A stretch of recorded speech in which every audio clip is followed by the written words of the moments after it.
A to Z news को आपनको स्वागत।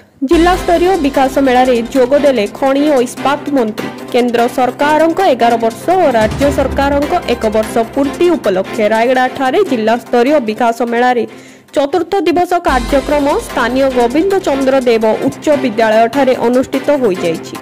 एही कार्यक्रम रे मुख्य अतिथि रूपे वाणिज्य परिवहन इस्पात एवं खनि विभाग मंत्री विभूति भूषण जेना योगदान करथिबा समय रे सम्माननीय अतिथि रूपे जिलापाल Parul Patawari, SP Swati S Kumar, DFO Sachin Nana Saheb प्रमुख उपस्थित थिले।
मंत्री विकास मेला रे 60टी स्टॉल परिदर्शन करने सहित जनसाधारण को उद्बोधन दे सरकार विभिन्न उन्नतिमूलक योजना विषय रे आलोकपात करथिले।